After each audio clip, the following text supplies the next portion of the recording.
If you love ramen but have never tried making it at home, I have a recipe for you.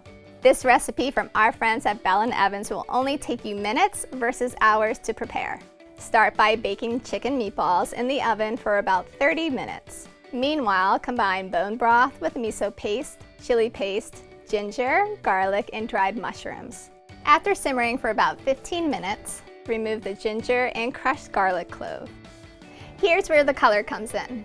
Add shredded carrot and bok choy to broth and simmer for an additional 5 minutes.